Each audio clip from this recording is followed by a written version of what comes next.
50% of the world is not connected by traditional forms of transport. This is a new generation of airship. It gets most of its lift from helium, designed to heavy lift cargo all over the world to places where there isn't any infrastructure. Joining me today on All About Business is Mark Dorey, the co-founder and CEO of Straightline Aviation. In general, we're cheaper than helicopters, we're cheaper than aircraft. We do everything that a helicopter can do, but we do it over a greater range with a greater payload, linking those places that are otherwise impossible to reach. You don't need a runway to land. The environment's very unpredictable, and yours is quite a long project. What we have had is adapt to changing circumstances. I literally spent probably 8-10 weeks sitting in a hotel in Hong Kong negotiating the deal, and we got it all signed and everything else, and the whole deal fell over and there was nothing we could do about it. People often ask me, why do you stick at it? There are very few things that come across your desk where you really feel that you could be involved in something that will make a huge difference to the world. So you once worked for Richard Branson, obviously, for some time. What did you learn from him in terms of what you've carried on into your entrepreneurial endeavors as an entrepreneur? Welcome to All About Business with me, James Reed, the podcast that covers everything about business, management, and leadership. Every episode, I sit down with different guests who've bootstrapped companies, masterminded investment models, or built a business empire. They're leaders in their field, and they're here to give you top insights and actionable advice so that you can apply their ideas to your own career or business venture.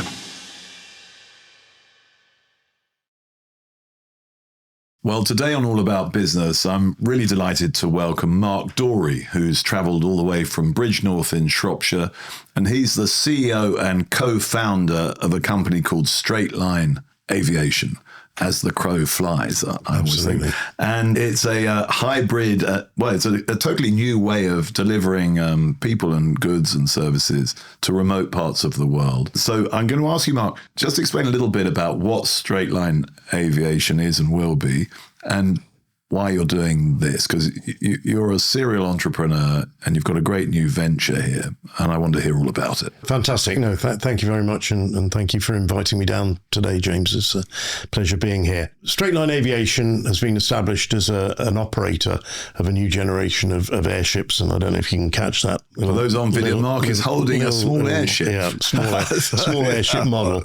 So this is a new generation of airship designed to move heavy lift cargo freight and a number of other applications. And we are, if you like, the airline in the piece. So the airship itself in this regard has been developed by Lockheed Martin over in the States and is now being commercialised by a spin out of of Lockheed. And we were invited to get involved really because of our airship operations experience. And we have a team of people with a great deal of heritage in the airship industry and many, many decades of experience of operating airships all over the world. So Mark, I'm going to interrupt you because I'm not sure really what an airship is. Okay. So I mean, there's an aeroplane, I know what that is, and there's a ship, I know what that is. Yes. Just tell us, people like me who maybe don't know, what is an airship? How's it different from a ship or a plane? Okay. What is it? How does it work? A fair question. So an airship is an aircraft, first and foremost. It flies. It flies. It's powered, but it gets most of its lift from gas contained in a large envelope, a large bag, really. And typically these days that lifting gas is helium, which is lighter than air, so you get free lift. It's different from an aircraft that you have a buoyant flight, as opposed to a flight where the entirety of the lift is generated by the wings, by the aerodynamics of the shape so of the like aircraft. Those helium balloons we get for our kids' parties, they go up and they get stuck in the corner on the ceiling. Yeah. So we know they're going to go up, and you attach an engine of some sort to that. I mean, obviously in a different manner. But how does that then travel and how does it land? Yeah. So traditionally, airships have operated around neutral buoyancy. So that means that they're neither heavier than air nor lighter than air, and they have 2, 4, 6, 8 engines on them, and that powers the takeoff, and they get up into the sky. And you've got to manage that buoyancy. You've got to manage the buoyancy created by the gas. This is like my scuba diving endeavours. Under the water, you're trying to manage your buoyancy to be the same. Exactly that. And what you don't want to do is, in your example, is end up bobbing up to the top. Bobbing up to the top because you start going up and you carry on going up. Exactly. So you've got to manage that weight and buoyancy, because if you go too far, the gas expands, the envelope rips, and you're in real trouble because then you're coming back down down again. So for a long time, people had thought, well, if you've got this free lift from the helium gas in the envelope, if you should be able to build a big envelope and attach a large weight to it, and you should be able to move that around using a lot less energy than it would take to power a regular jet or a helicopter. But is this quite old technology? Because I mean, I'm just imagining those. We've all seen those pictures of the sort of Zeppelins of World War One. Yeah. These were similar things, weren't they? Again, those are traditional airships, and I'll come on to the difference between that kind of airship and what we're looking at. So you're in today. A new version. But, a new version. But yes, I mean, the history goes back. The technology is old, but you'll also perhaps have seen back in those days that in order to land that airship, you had literally hundreds of people grabbing hold of lines that came down from the nose and the tail of the airship, and they would walk it in and they'd moor it to a mast. The most famous mast in the world is the top of the Empire State Building, and that was designed as an airship. I didn't know that. So that was for airships to dock on. Was it? And did people dock on it? I don't believe they ever did. No, I don't. But that's why it was built like that. That's so interesting. I did not know that. So that's the problem, that with a big envelope full of helium, you've got to physically hold it down to the ground, and then you've got to moor it to a mast which also physically holds it to the ground, and that gives you a problem that if you're offloading or unloading that heavy weight, you take a 20-ton weight off that, it wants to disappear rapidly up into the air. So you've got to put an equal amount of ballast on. And with an airship on a mast, it will pivot around the mast, it'll kite up and down. So it's a very, very difficult aircraft to ground handle. So that's so interesting what you were saying about the Empire State. I had no idea that the top of it was built for that purpose. I mean, I would just visualize King Kong being attached to it. Absolutely. You've mentioned that these airships were used for travel quite widely. Can you tell us a little bit about what was happening and when? Very successfully in the 1920s, 30s, airships were the first and the fastest way to move across the Atlantic by air. And then they went on down to Brazil, and there was a huge amount of activity, luxury. Effectively they were luxury liners of the sky. And then originally in World War One, airships were used for defence and also for bombing raids, airship raids over London. Airships in their heyday were widespread and common and fulfilled a number of different... So were the Germans the pioneers of airships? To a large extent, yes, but there were other countries. I mean, we were pioneering in the airship industry as well. The hangar still exists in Cardington, where many of the British airships were built. Germany, the Zeppelin company still produces airships out of Friedrichshafen in southern Germany. So, yeah, there are many people still involved. So why did they fall out of use, as a travel? Other things overtook them. So literally, aircraft became more common, widespread, and could move people faster. And from the technology point of view, traditional airships are more susceptible to weather. And there was a move to use hydrogen as a lifting gas, partly because of the lack of availability of helium and the freedom with which that was shared in the run-up to the Second World War. So particularly the Germans started using hydrogen, which is flammable, rather than helium, which is not, and it was seen as of strategic military importance. So there was a reluctance to supply helium to Germany at the time. Oh, very interesting. That was the sort of end of it for them for a while. And you then ran into the Second World War. So times moved on. The jet engine was invented and things have moved on. And I think we're now looking at a very different type of airship with applications in very different markets, and there's a clear purpose. No, clearly. And it's very interesting how it also combines the hollow technology from aircraft. So it's recycling technology in new ways. Yeah, I mean, there's really very little in the way of new technology. It's just the way it's being put together that's novel. So, Mark, a lot of people have seen the film of the Hindenburg airship disaster. So having seen that and wondered about it, why would anyone now get back on an airship? Yeah, it's a fair question, and one that we're often asked, less and less so as people understand the new technology. But first and foremost, That was filled with hydrogen, and there were a variety of historic reasons for that. And hydrogen is flammable, whereas modern-day airships are filled with helium, which actually puts fires out. So that's the fundamental difference to start with. But airships in general are probably the safest form of flight because of the natural buoyancy from the helium. Even if you had all 4 engines fail in an airship, you wouldn't just plummet out of the sky, come down at similar speed to a parachute. You don't have to react like you do with an issue with a fixed-wing aircraft, which relies on forward momentum and some very clever electronics to keep it in the air. The adage for an airship pilot is if you have a problem, do nothing, because you've got time to react and you've got time to work out how to solve the problem. There's a film that you may still be able to find on YouTube, not of an airship, but of a tethered helium balloon that broke loose from its moorings, and it was a US military balloon, big thing, with some very clever whizzy surveillance equipment on it.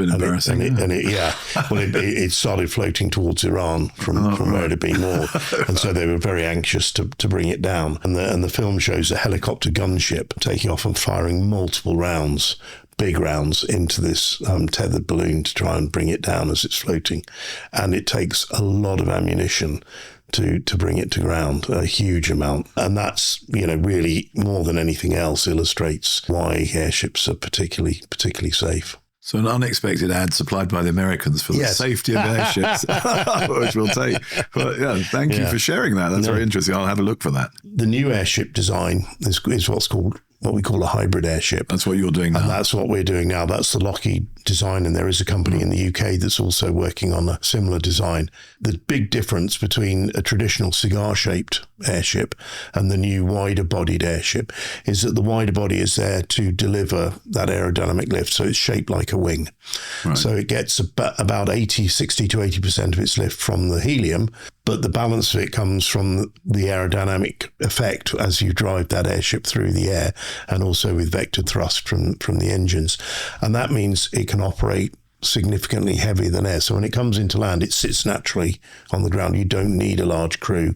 You don't need a mast. And that frees you up to do what people have wanted to do for decades, which is move large objects around or heavy objects around to places where there isn't any infrastructure. So, Mark, so what sort of benefits will businesses see as this becomes more mainstream? Yeah, I think there's a range of things that the airship delivers on. First and foremost, connecting parts of the world that are not connected currently. If you're a business looking to expand your market, your reach, but also doing that in a greener, more sustainable manner, lower fuel emissions, lower infrastructure costs and damage. There's an example where an oil and gas company spent $927 million building a runway in Papua New Guinea to fly Antonov aircraft in and out, and they calculated that they would have saved 900 of that $927 million if they'd had a fleet of airships available, and that's a combination of the actual cost of movement, but largely in the lower infrastructure requirements in building that runway and knocking down 2 mountains. So on top of that, less environmental damage, and in general, we're cheaper than helicopters. We're cheaper than aircraft in a cost per ton mile. We do everything that a helicopter can do, but we do it over a greater range with a greater payload. So linking those places that are otherwise impossible to reach or difficult to reach. If you're looking in the Arctic, ice road seasons are getting less reliable, so providing a reliable year-round service. So with an ice road, you may be able to reach those places for a month a year. We can operate in the same area for 11 months a year. So there are lots and lots of things where we have a significant advantage over existing transport technologies. So that's the problem that your business is seeking to solve. Exactly. Moving stuff around where there's no infrastructure, no railways, no ports, no roads. Exactly. Yeah. You've almost got our tagline there. No roads, no railways, no airports, no problem. So is that what you say? No problem. No problem. Okay. So I like the sound of this. So what sort of tasks, who wants to do that sort of stuff? Who are your potential customers? People are surprised always when I say that around 50% of the world is not connected by traditional 50. So 50% of the world is not connected by traditional forms of transport, whether that be airports, aircraft, trains, roads, etc. And that's 50% of the world, both in terms of geographic area and also in terms of population. Well, the Sahara Desert must be a large part. Yeah, I mean, Sahara Desert, but if you think about it, huge parts of Africa, large parts of Asia, Australia, a lot of the islands, so places like Indonesia, Singapore. But then there's large amounts closer to home or closer to what we would call, the Western world, northern Canada, massive amount. I mean, I flew 2 hours north of Montreal in a 737 and you're only halfway up Canada. And by that stage, you've run out of traditional road and rail transport. Right. You've left it way behind Alaska, South America, the Amazon basin, but also large areas of the Amazon. And those people in those communities don't have access to what we would consider everyday things, whether it's hospitals and medical provision, whether it's food, fruit, vegetables. I mean, I went to a place called Kuujjuaq, took a picture. That in Canada? That's in Canada, yeah. And I took a picture of the supermarket, and this was 10 years ago. And I'm going to ask you a question. Yeah. How much do you think a lettuce costs in the supermarket in Kuujjuaq? Well, it's going to be more than I would imagine. $5 Canadian. 32 Canadian dollars. And that is all in the transport because it is so difficult to get that kind of thing. And you've got there aren't many lettuce eaters. Not many lettuce. Well, that's a very good point. I mean, people out there, how do they get a hold of things that would constitute a good and mixed diet? For that, read multiple other issues, moving waste. Getting building materials in. They're restricted to the ice road season, which with climate change is getting less and less reliable. I mean, even in a good year, it's 6 to 8 weeks. So the ice road season is when it's frozen. When it's frozen, you can drive across build things. That, you can drive across. So as in ice road truckers. So that's a huge area of the planet, isn't it? Northern Canada, parts of Russia, that are sort of frozen or semi-frozen for large periods of time. Absolutely massive. Now, I mean, we've talked to people and you ask, it could be people with existing facilities up there, mines and that kind of thing. It could be cleanup operations. It could be all sorts of people. It could be medical treatment. Well, I was thinking you could almost take a sort of ready-made medical centre on the airship and put it down somewhere. And if it had its own power source, you could plug it in and go and you'd be able to provide quite a good. Is that something you're nodding? Absolutely, 100%. I thought that would be a very useful application for people in all sorts of remote parts of the world. Absolutely, 100%. We've got a partner called RADAID. RADAID are a UN-backed NGO with over 10,000 volunteers in the radiology sphere. And again, radiology equipment is heavy, it's bulky, it's sensitive. So the airship provides an ideal way of moving that around. So we've been working with them and their partners, looking at how we can transport containerized units and drop them off in villages and provide those services. So that's one of the many, many things. Moving vaccines, topical COVID.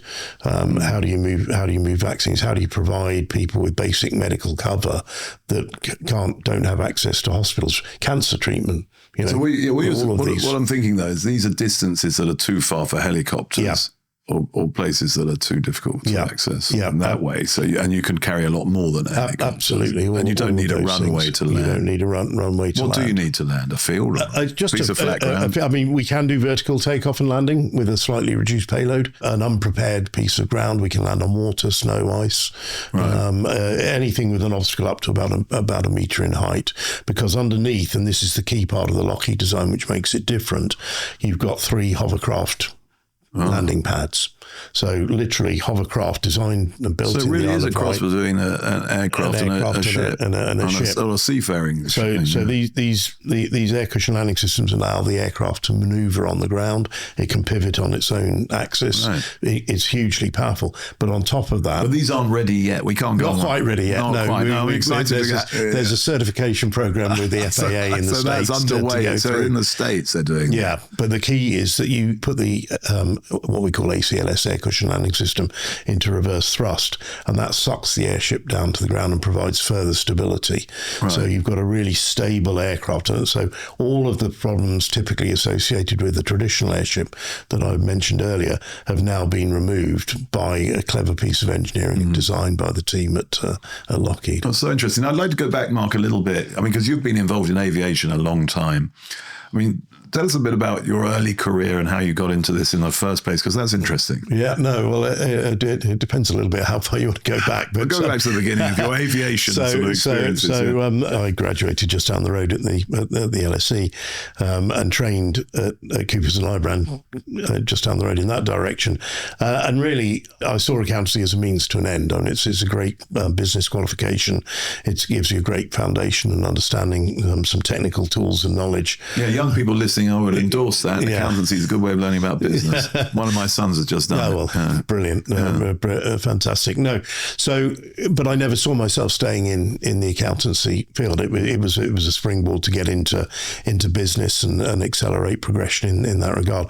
So I left pretty much as soon as I qualified. I went to work in sales, promotion and advertising as a financial controller, so still retaining the financial aspect. But that was in some ways a baptism of fire. I absolutely working in an ad agency, working in a sales promotion agency, called KLP. You may have come across them a long time ago, and it was brilliant. I mean, for a young, slightly green, wet behind the ears accountant to go out into that kind of world, and I really enjoyed it. I looked after a division of about 12 companies, small subsidiaries, and that propelled me into the commercial world. Propelled you? No, well, so come on, let's take that word.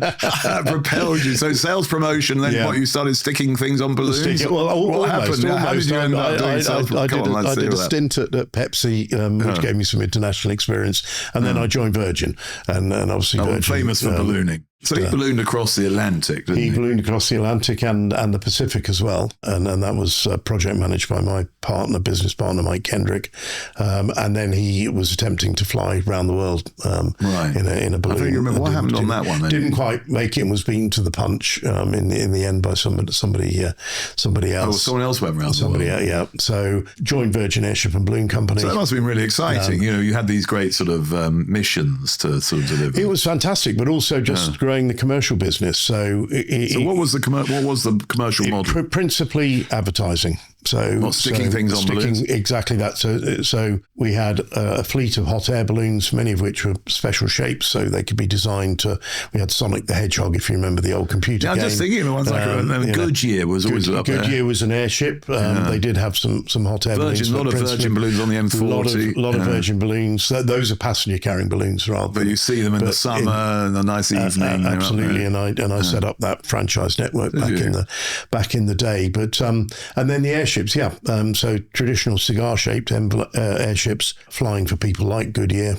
We flew in 35 countries. What else did you have around the world? Sanyo, Budweiser, many of we launched Orange in this country. So what was the appeal to the brand? I mean, how did you sell it? Why didn't you stick your name on an airship? I mean, how did you make that work for the advertising? The key was delivering more bang for your buck than somebody would get buying newspaper poster advertising or poster sites or something. And we did that by putting cameras on the airship. So the airships were used to cover major sporting events and other events, and we take them on a tour. Park above, and then we'd sit above. So we pioneered the use of aerial cameras for things like the Premier League, for horse racing, Channel 4 horse racing in this country. We used to do Monday Night Football, as it's called in the States, and many of the NFL games and so on. And in return for providing the camera platform free of charge, the broadcaster would agree to give us a certain number of ground-to-air shots during the course of the programme. And there's a lot of debate about the relative value, but that exposure was during the programme. So your brand was seen as being associated and contributing to the sporting event, rather than, the adverts have come on now, I'm going to go into the kitchen and switch. So it was more integrated into the program. So it was much more integrated. And we would encourage our clients to do a survey and value the media that they got. We didn't even count the ground, people seeing it from the ground, but we would come back at the end of the year and demonstrate to them that they got 5-10 times more media exposure than they would have done spending the equivalent amount on traditional advertising. Add to that customer entertainment, supplier entertainment. People want to fly in airships. People want to fly in hot air balloons, and it engages with people and creates a real buzz. So the brands used to come back year year after year. I mean, most of our airships are on long-term contract of multiple year contracts, and very successful for those companies. So that was the business model then. So you moved from that to sort of more deliveries. Yes. Yeah.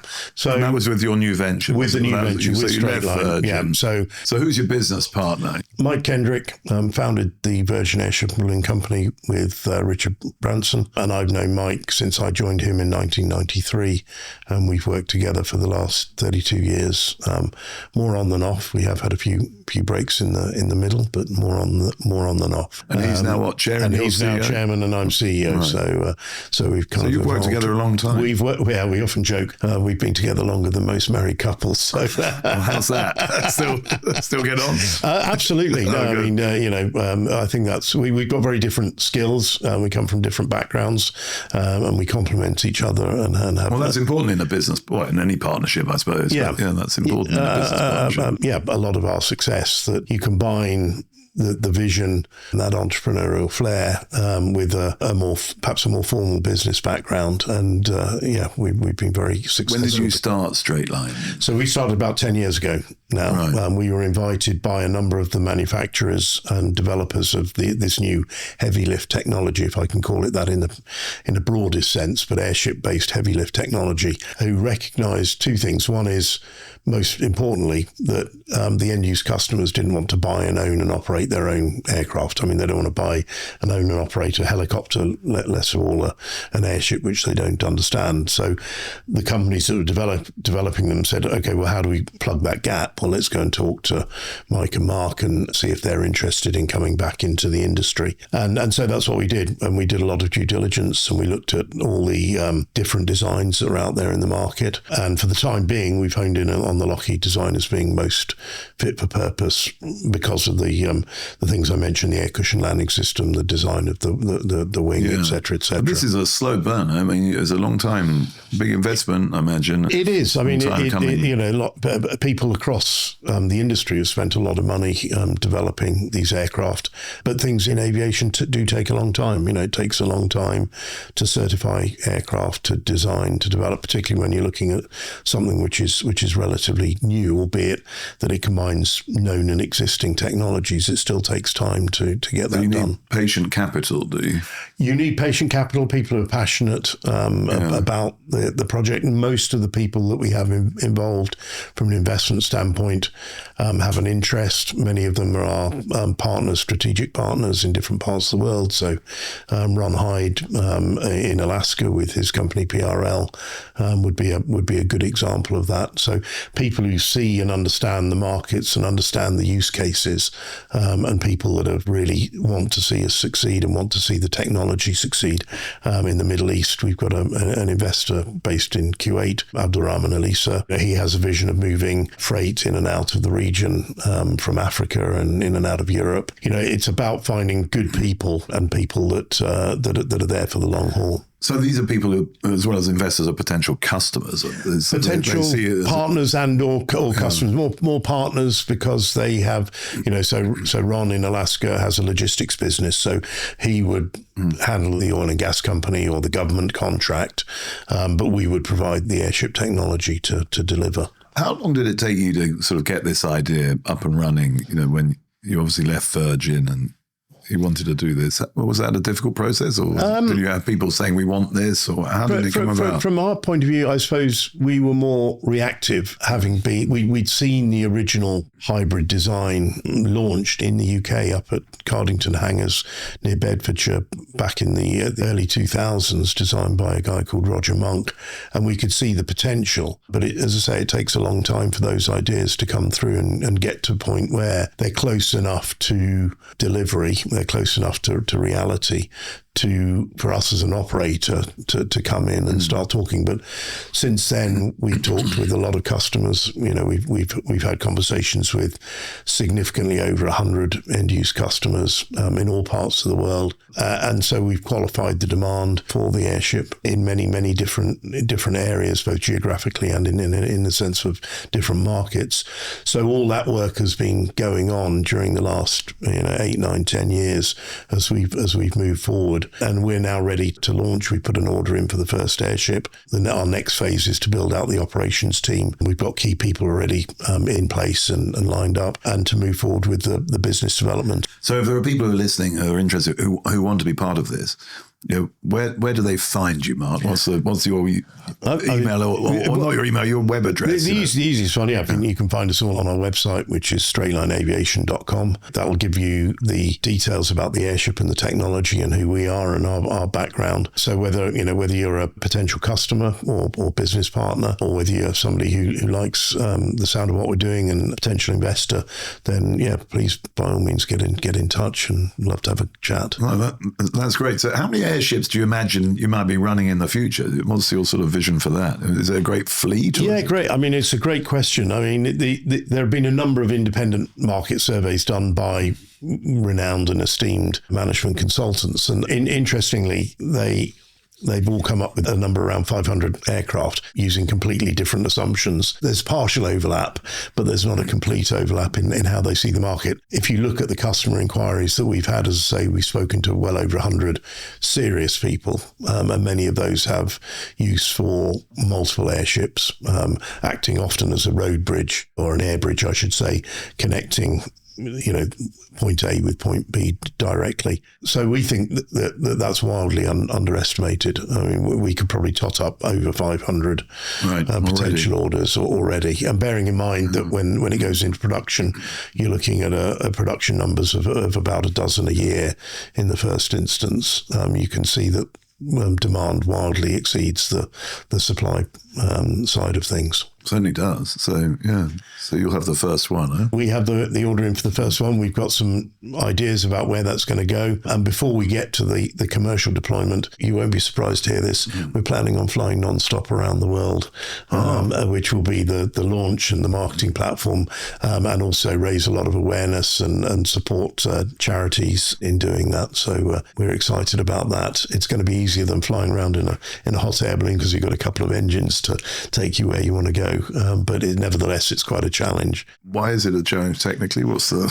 because you still need to have the assistance and work with the weather systems around the world. So you've got to pick a good time. And so if you were flying into a headwind all around the world, you wouldn't make it. You just can't carry enough fuel to do it. So you've still got an element, which means that you've got to plan and manage that process. It's the balance between the payload and the distance you're flying, temperature, altitude. There's a lot of things that come into the picture. That's fantastic. I look forward to hearing all about that. That'd be a fantastic thing to do. So headwinds, they apply in all sorts of ways in business. Yes, indeed. we don't want headwinds. Yeah. So you once worked for Richard Branson, obviously, for some time. Yes. Yeah.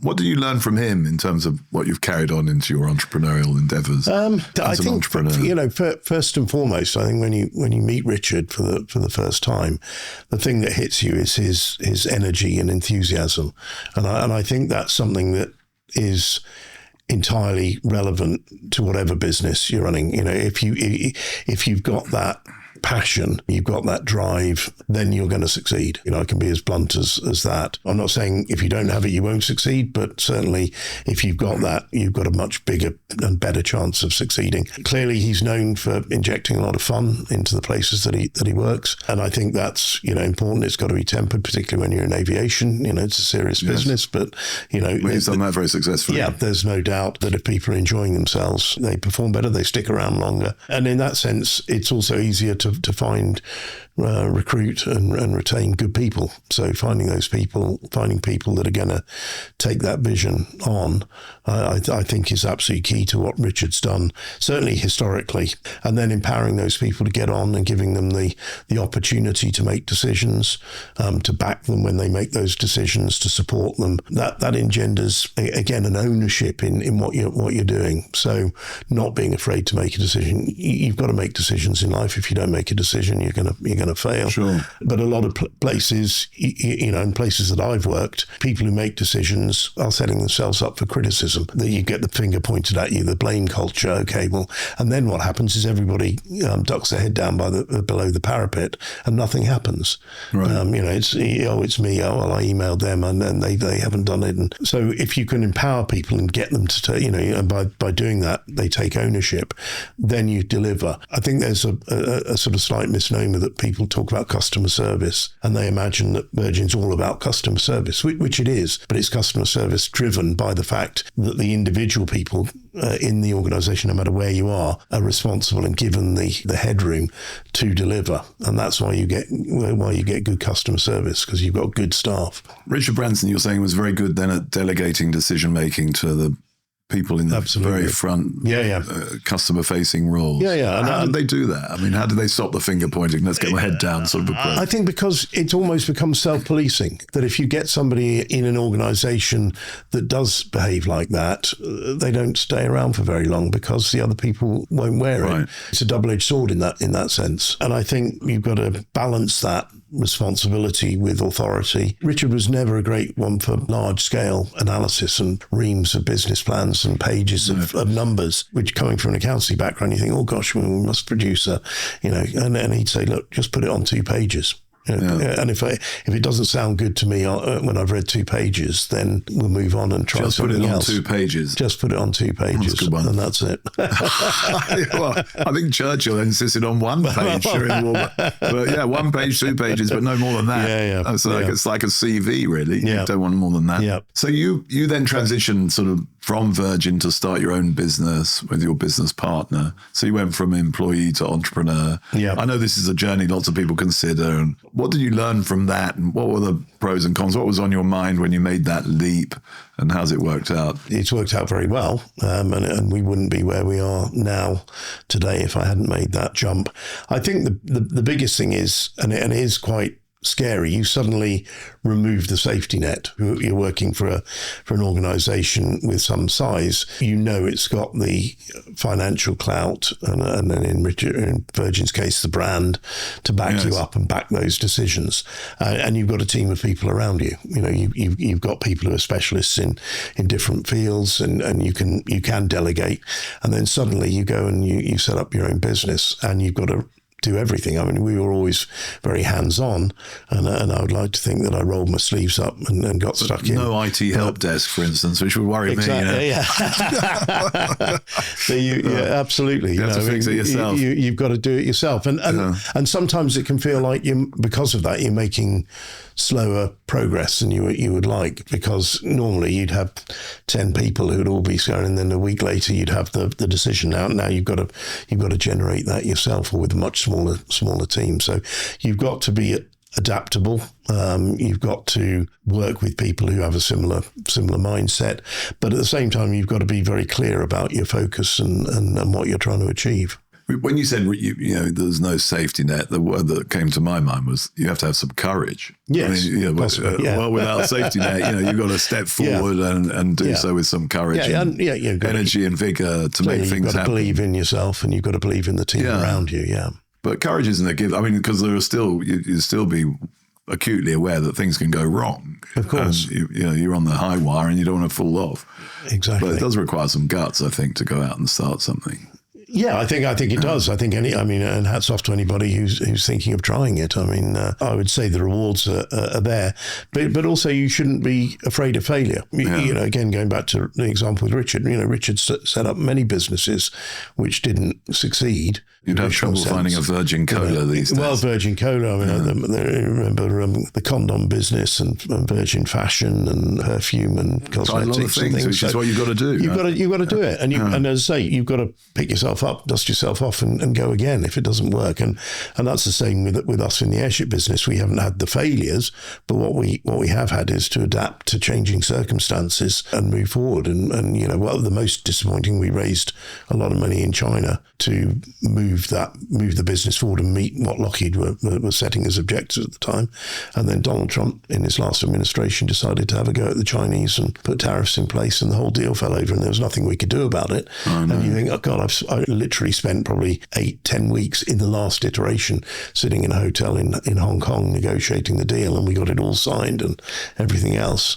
And then, they turn around and say, sorry, global political. So how do you feel about that? I mean, so you've got to get going. You've got to find some other. You've then got to avenue. You've got to take stock and look at different avenues and re-engage with people that you think will be interested in taking that business and working with us to take the business forward. There was a lot of things that had to then be reassessed. Lockheed reassessed where they stood, and all of this takes time, and all of this is outside of our control. You've got to be patient, and as I say, you've got to have that resilience. But the environment's very unpredictable, isn't it, at the moment, especially? It seems to be, with lots of new technologies coming on, lots of disruption. Yep.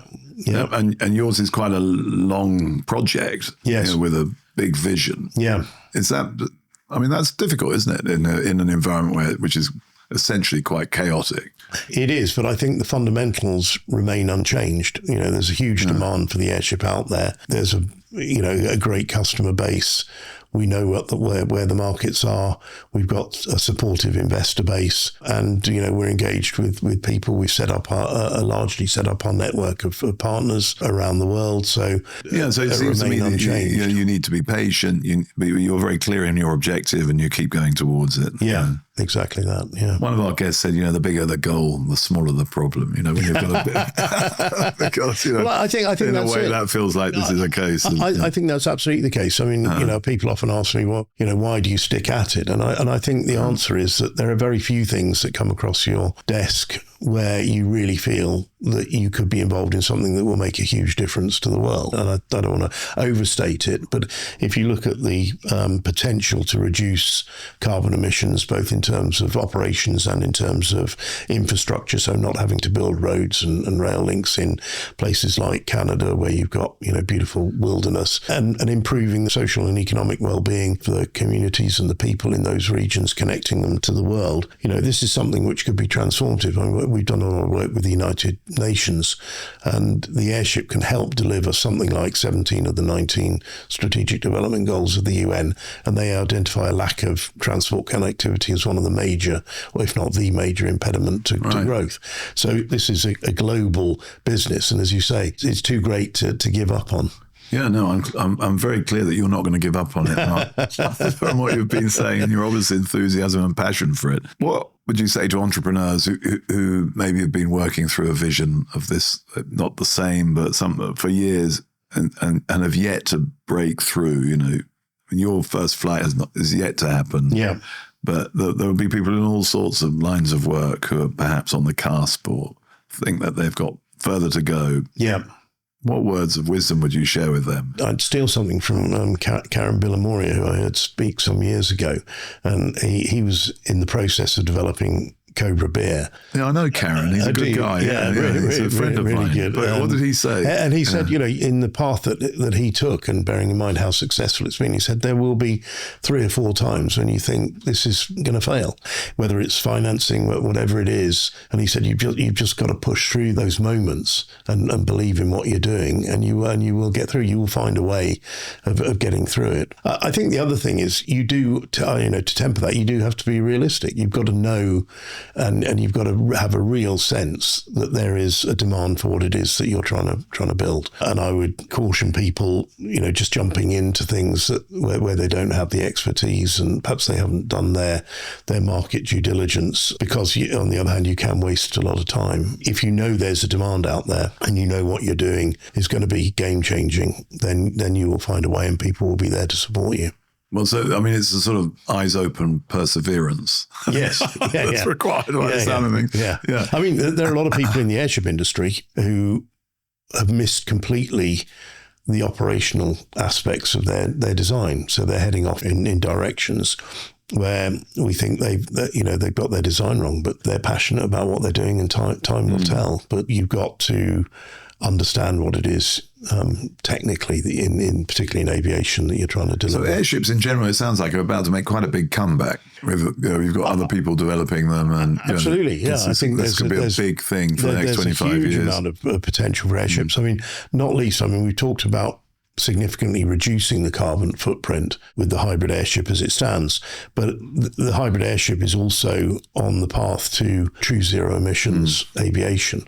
So whether it's zero net emissions using sustainable aviation fuel, or whether it's use of hydrogen fuel cells, battery technology to power the airships are uniquely capable. They don't have the same kind of payload penalty that a fixed-wing aircraft or a helicopter would have.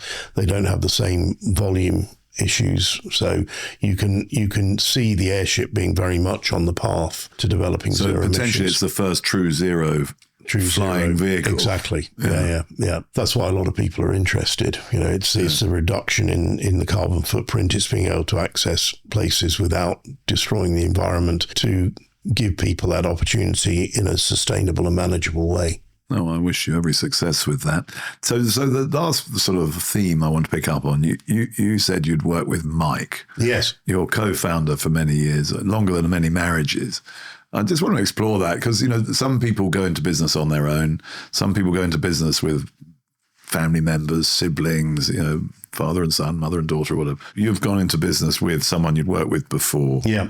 You said you complement each other. What are the sort of pros and cons of that route? I think it's always great to work with people who have complementary skills, because it's rare that you find somebody who doesn't benefit from input from other people and other perspectives, other thoughts and other thought processes. So it's a relationship of mutual respect, and we're all the time testing each other and developing ideas. We don't always agree. So what happens then? Yeah, when you don't agree? No, we can have the odd argument. But how do you make a decision? If you want to go this way and he wants to go that way? I think we just go back and revisit it. We think about what the other person said. We amass arguments to support our point of view, or we realise that.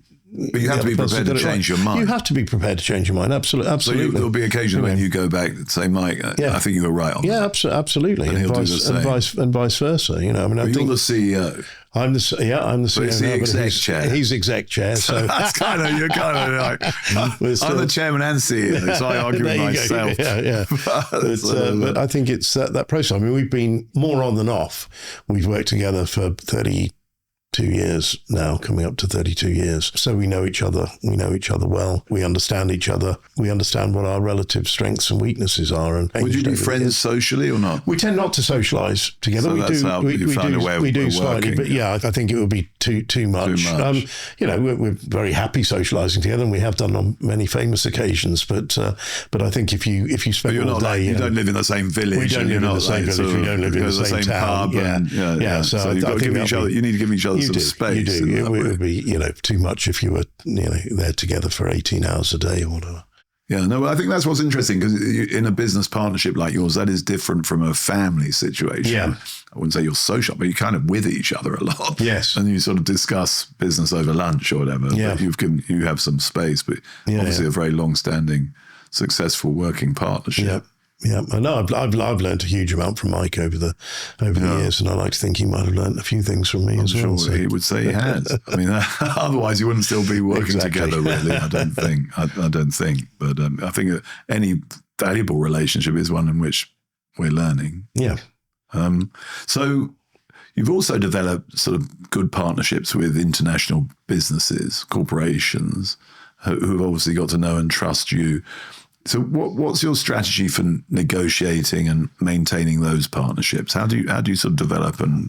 For me, it's about trust, particularly when you're dealing with a new technology. People have to trust you as an individual to deliver what you say you're going, because it's a vision. When all said and done, now we can point at FAA, design criteria and all sorts of things to back that up. But at the end of the day, they've got to look you in the eye and believe that you're going to do what you say you're going to do. And I think that's the most important thing. I think for me, what I would call the old school adversarial nature of negotiations is certainly not appropriate in what we're trying to do. You're looking for common solutions. You're looking to understand the problem that somebody's come to you with, and you're looking to build a solution that will work for them, and they've got to be convinced that you are capable and you understand what their issues are, and you're capable of delivering that. That's the way I've always looked at negotiations, not just, in the current iteration, but I'm more of a collaborative negotiator than I am an adversarial negotiator. Well, if you want to see people again, that's usually a good idea, isn't it? I mean, it's got to work for both parties. It's got to work exactly unless it's just a transaction when you walk away and you think, that sort of zero-sum game. You are, whether it's a customer, or whether it's a partner, but you're hoping that somebody's going to join you and build something together, and that you're going to provide a solution for their requirements. And I think that's where you gain respect and support, and it may not work out. You may find that it just doesn't work. I mean, I had somebody pick up the phone Monday or email me on Monday.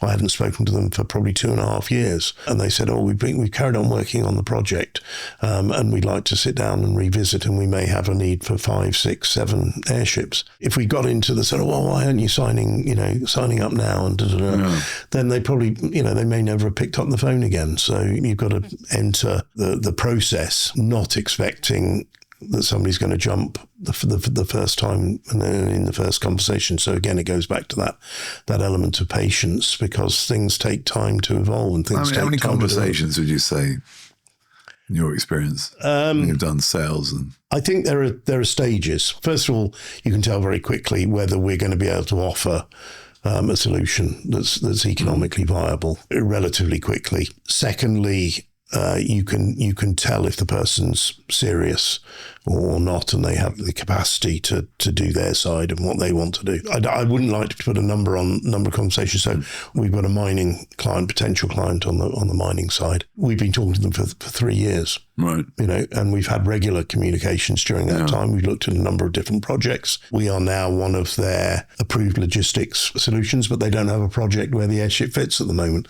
Yeah. So we will carry on talking, and at some point they will come back. But there are other people who you can have half a dozen conversations with, and there's a match, and that they've got the desire. The hardest ones are governments and quasi-governmental organisations. So we've been talking to people down in Brazil, and I've been down in Brazil, and there's no doubt there's a massive role for the airship in that part of the world.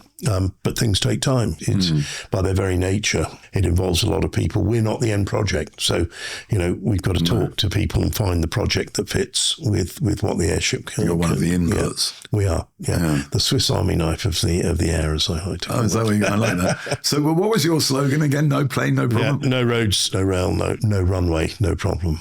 No roads, no rail, no runway, no problem. I like that. Yeah, that's very good. So lastly, if you're a business owner and you're looking out for selecting a business partner or collaborating with larger companies, and you've done both, very significantly, what should you be looking out for? What should be on your checklist?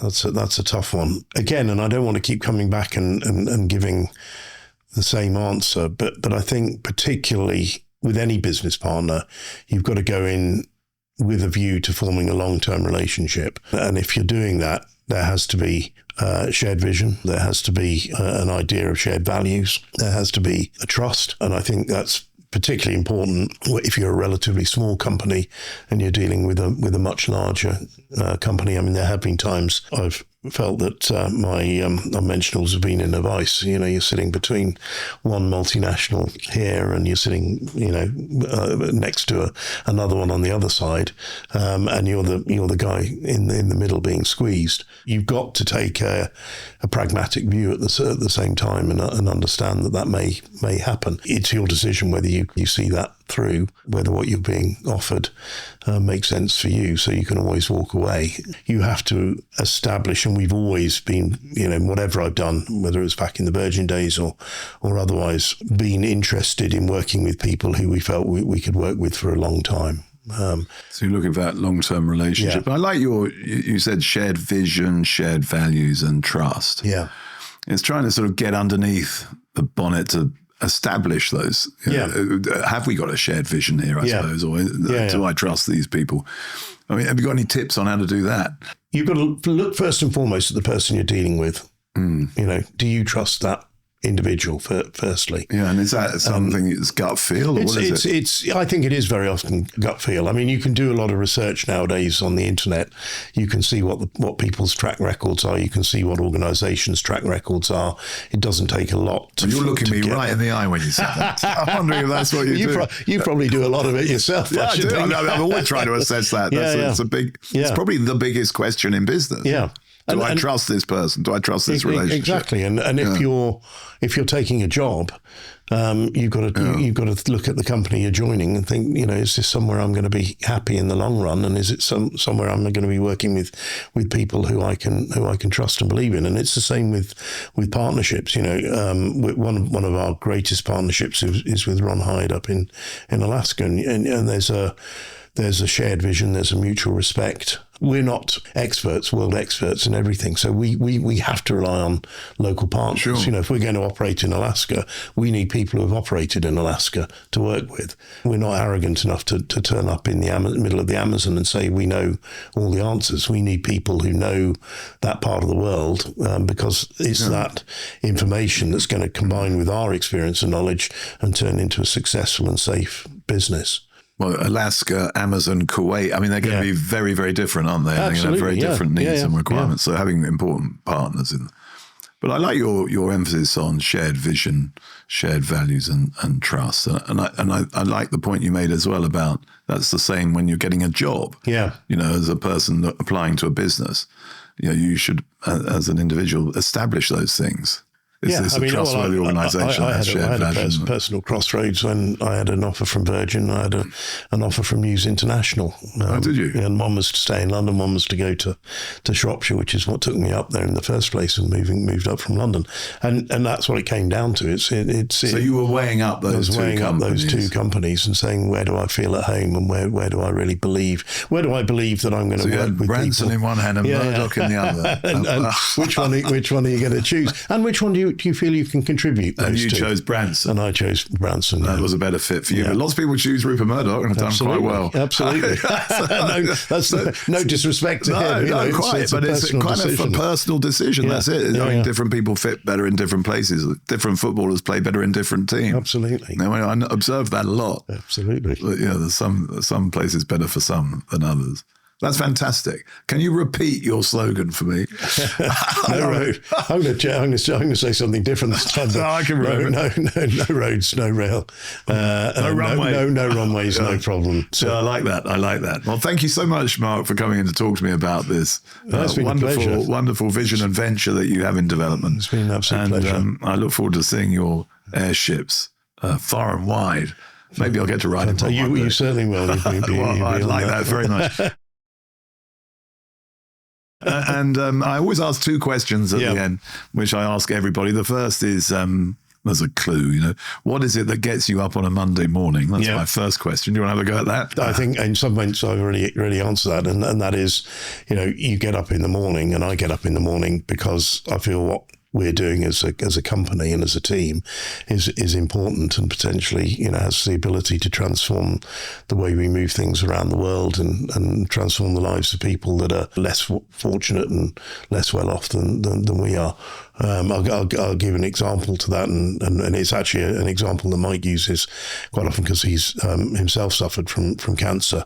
If we take our mobile radiology equipment with RadAid up to the north of Canada, then we can deliver services like cancer screening. And I sat on a plane and coming back from a remote part of Canada, and the lady sitting next to me was pregnant and had some complications in her pregnancy. She'd flown 2 hours to get to the plane that I was on in a light aircraft, to fly 2 hours to get to Montreal just to have a scan. And you think, these are things we take for granted. And that transformative ability is something that, if you can't get up in the morning to work on that, then you might not be getting up at all. Exactly.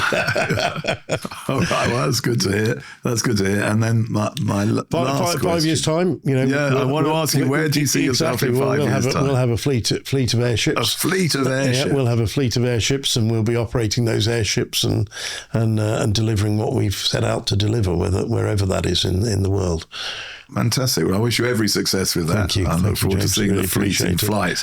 Yeah. That'd be great. Good luck with that, Mark. Thank you very much. Thank you for coming. Appreciate it. Good talking to you.